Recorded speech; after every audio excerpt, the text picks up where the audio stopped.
হৰি ভকতিৰ আদি জানিবা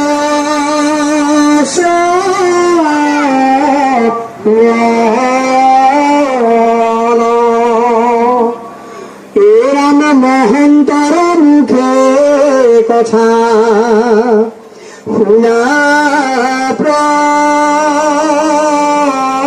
প্ৰথম তেবেশে পুৰুষে পাই ভকতিৰ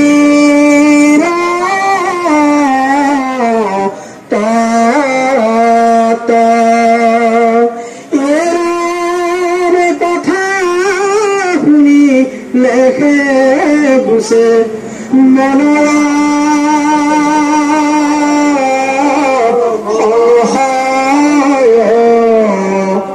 কৃষ্ণই সেৱাপতি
আজি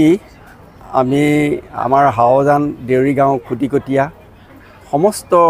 আমাৰ ভকত বান্ধৱসকল ওচৰৰ ল'ৰা ছোৱালী সকলো যুৱবৃন্দ সকলো আহি আমি আজি সমবেত হৈছোহি একমাত্ৰ আমাৰ মহাবীৰ জুবিন গাৰ্গৰ আদ্য শ্ৰাদ্ধতে আমি ঈশ্বৰৰ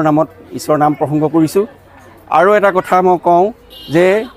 জুবিন গাৰ্গ আছিল মহাবীৰ এনেকুৱা বীৰৰ পুনৰ জন্ম হয়নে নাই হোৱাই নাই আৰু হ'ব নোৱাৰে কেতিয়াও গতিকে এই পৰম পুৰুষজনাৰ তেওঁ আত্মিক ৰূপে আহি পৃথিৱীত জন্মগ্ৰহণ কৰি পৰমাত্মাৰ ৰূপ দেখাই থৈ গ'ল আৰু সেইকাৰণে আমি তেওঁৰ চিৰ কৃতজ্ঞ আৰু তেখেতৰ আত্মাৰ সদ্গতি ঘটে অৰ্থে আমি আজি এই আদ্য শ্ৰাদ্ধ পালন কৰিছোঁ জয় শ্ৰীকৃষ্ণ। আজি আমাৰ জুবিন গাৰ্গৰ 11 দিনৰ দিনা আমাৰ আদ্য শ্ৰাদ্ধ হিচাপে হাওজান শ্বহীদ বেদী প্ৰাংগণত ৰাজহুৱাকৈ আমি জুবিন গাৰ্গৰ শ্ৰদ্ধাঞ্জলি আৰু আদ্য শ্ৰাদ্ধ হিচাপে আমি আজি কাৰ্যসূচীভাগ লোৱা হৈছে ইয়াতে সকলো আহি লাগি ভাগি জুবিনদাৰ কাৰ্যসূচীভাগ হাতত লৈছে এয়েহে জুবিনদাৰ আত্মাই সদায় যাতে জীয়াই থাকে জুবিনদাৰ আত্মাৰ কোনো মৰণ নাই জুবিন অমৰ হওক জুবিন অমৰ হওক জুবিনদা মৰা নাই জুবিনদা এতিয়াও আমাৰ মাজত জীয়াই আছে আৰু জীয়াই থাকিব আগলৈকো জীয়াই থাকিব আৰু আমাৰ আজি আদ্য শ্ৰাদ্ধত পোনপ্ৰথমে আমি নাম প্ৰসংগ ভাগৱত পাঠ পুষ্পাঞ্জলি আৰু আমাৰ ইয়াত দ্ৰব্য হিচাপেৰে নামত লগাইছোঁ প্ৰসাদ ক্ষীৰ এনেকৈ আৰু কল কুঁহিয়া বাকি সমস্ত গোটোৱা হৈছে কৃষ্ণ নমো নমো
জুবিন দা অমৰ হওক, জুবিন দা অমৰ হওক, জুবিন দা অমৰ হওক, অমৰ হওক, অমৰ হওক। আমি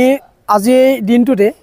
জুবিন গাৰ্গৰ যি আদ্য শ্ৰাদ্ধ পৰিছে, আমি সমূহ দেউৰগাঁওবাসীৰ লগতে সমূহ অঞ্চলে আজি অনুষ্ঠান খুটিকটীয়াৰ সহযোগত আমি আজি তেখেতৰ আদ্য শ্ৰাদ্ধ আয়োজন কৰিছোঁ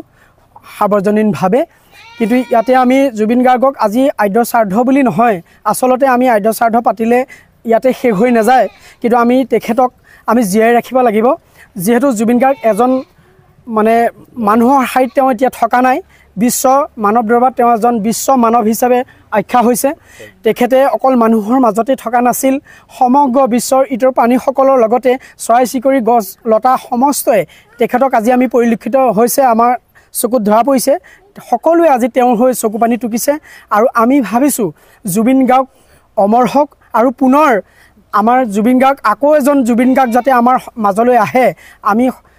এইটো আহ্বান কৰিছোঁ। যিহেতু আমাৰ আজি জুবিন গাৰ্গ নোহোৱাৰ কাৰণে আজি আমাৰ সকলোৱে যি শোক হৈছে, এই শোকৰ পৰা পৰিত্ৰাণ কৰিবৰ কাৰণে পুনৰ এজন জুবিন গাৰ্গক আমি আহ্বান কৰিছোঁ। যিহেতু আমি আজি গম পাইছোঁ যে আগতে আমি সঁচাকৈ অনুভৱ কৰা নাছিলোঁ, যিহেতু এজন যে সঁচাকৈ ঈশ্বৰ সদৃশ এজন লোক আছিল, আজি আমি বিশ্বৰ দৰবাৰত সকলো বিশ্ব আজি স্তব্ধ হৈ গৈছে যাৰ কাৰণে। গতিকে আমি ভাবিছোঁ আজি এই আদ্য শ্ৰাদ্ধৰ আয়োজন কৰি আমি ইমানতে তেখেতক শেষ কৰি নাৰাখোঁ, যুগে যুগে আমাৰ সকলোৰে মাজতে যাতে জুবিন গাৰ্গ জীয়াই ৰাখিব পাৰোঁ, জুবিন গাৰ্গক আমি জীয়াই ৰাখিব পাৰোঁ, তাৰে উদ্দেশ্য কামনা কৰি আমি